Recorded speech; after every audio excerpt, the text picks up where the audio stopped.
আপনার কেন সেই কথা শুনতে হবে?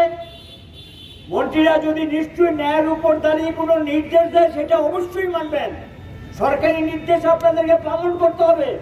আমরা এটা বুঝি, আমরা সরকার চালিয়ে এসছি, আমরা মন্ত্রিত্ব করে এসছি, আমরা জানি সরকার কিভাবে চালাতে হয়। কিন্তু এটা কেমন কথা যে অন্যায় নির্দেশ, বুঝতে পারছেন ব্যাপারটা অন্যায়, এবং সেই অন্যায়ের কাছে কেন আপনি মাথা নোয়াবেন? মাথা রুখে দাঁড়ান। 1988 থেকে 93 সাল এখানে জোট জমানা সরকার, পুলিশের বিরুদ্ধে সাংঘাতিকভাবে অত্যাচার হয়েছিল। সেই পুলিশ কিন্তু এটার কাছে মাথা নোয়ায়নি।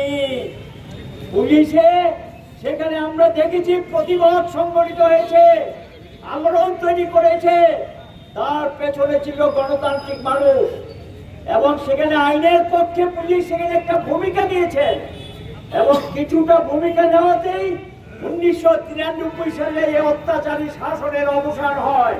88 থেকে 93 যে জোট শাসন, তা আজকে গত 7 বছর অতিক্রম করে 8 বছর চলছে, এখনো তো আমরা দেখছি একই কৌশল, একই কায়দা চলছে। এখানে স্বাধীনভাবে কথা বলা যায় না, স্বাধীনভাবে চলাফেরা করা যায় না, অন্যায় প্রতিবাদ করা যায় না। প্রতিবাদ করলে বাড়িঘর আক্রান্ত হবে।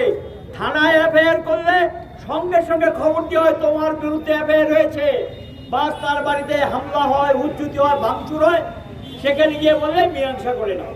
এ কেমন কথা?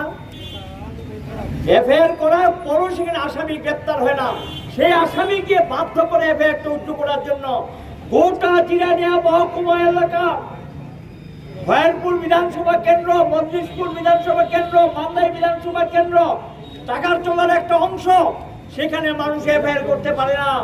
এফআইআর করলে তার বাড়ি ভাঙচুর হয়, অত্যাচার হয়, অভিযোগ জানালে পুলিশ একটু যায়, এনকোয়ারি করে চলে আসে। সেখানে কেন সোমোটো পুলিশ দুষ্টদের বিরুদ্ধে ব্যবস্থা নিতে পারবেন না? তারা শাসক দলের মুখ হলে, শাসক দলের মুখ হলে তাদের জন্য কি আলাদা আইন আছে? কোথায় লেখা আছে যে তাদেরকে ছাড় দিতে হবে শাসক দলের মুখ হলে? এ তো আইনের কোথাও নেই। আমরা দেখি সেখানে পুলিশ কোনো ভূমিকা নিচ্ছেন না।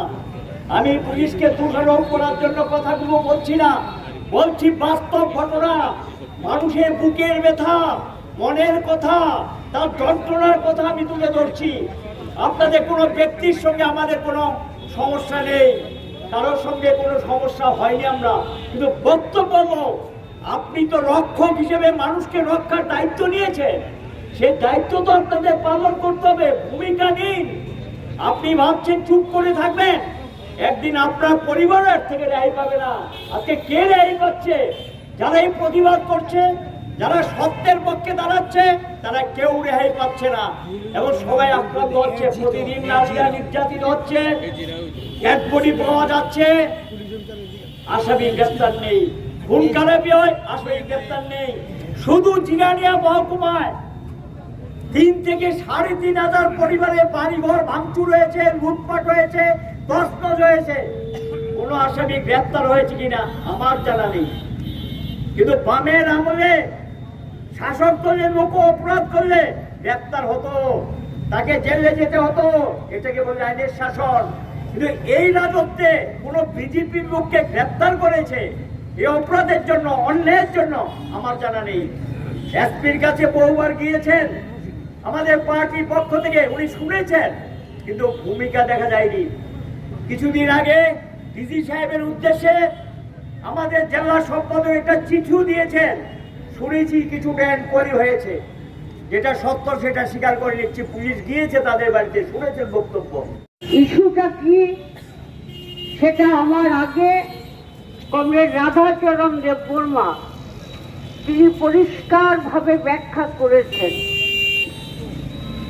আপনারা দেখছেন 2018 সালের পর থেকে এই রাজ্যে বিজেপি